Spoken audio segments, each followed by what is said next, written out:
연말이기도 하고 제가 20대에 버스 기사를 하게 된 이유에 대해서 말해보려고 합니다. 버스 기사는 학력이 하나도 필요 없는 직업이에요. 근데 저 같은 경우 요새는 다들 가는 4년제 대학교를 졸업했어요. 사회복지학과를 나왔는데 이제 졸업하고 나서 전공을 살려 복지시설에서 일을 하게 되었어요. 그런데 일을 하다 보니 실무 현장에서 제가 생각했던 것과 일이 너무 달랐어요. 일단 가장 답답한 것은 저에게 주어진 업무가 명확하지 않았어요.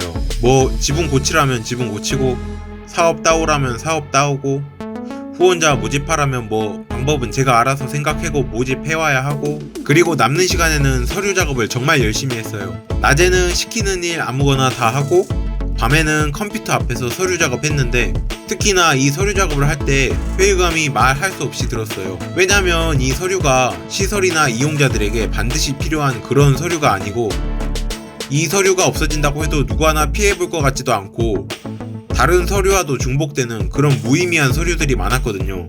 그런데 그런 페이퍼 작업들을 퇴근도 못하고 밤 늦게까지 했어요. 그런 일을 반복하다 보니 내가 정말 이 사회에 필요한 사람인가?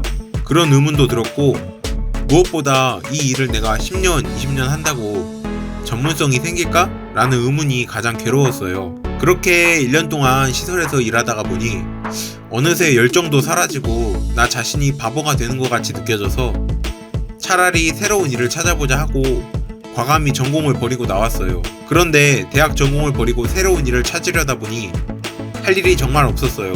처음에는 장사를 해볼까 하고 고기 장사가 전망이 좋다길래 정육점에서도 일해봤는데, 제가 창업을 할 수 있을 만한 자본이 없으면 평생 점원이고, 또 자영업이 워낙 포화 상태라서 하지 말라는 말을 많이 들었어요. 그래서 차라리 전문성 있는 기술을 배워보자 하고 타일이나 목공 같은 막노동 일도 몇 달 해보게 되었어요. 그런데 이 일도 경기가 정말 안 좋다고 일거리도 안 들어오고, 이게 기술을 배우려면 사부님을 만나야 하는데 기술을 쉽게 가르쳐주지 않았어요. 많이 놀랐던 게 숙련공 분들이 자기 일을 자식이나 친척에게 물려주고 있는 경우가 많았어요. 예전에는 내 자식만큼은 이 일을 시키지 말아야지 했다는데, 요새는 저처럼 어중간한 사무직 하느니 차라리 블루칼라 업종에 뛰어드는 사람들이 많더군요.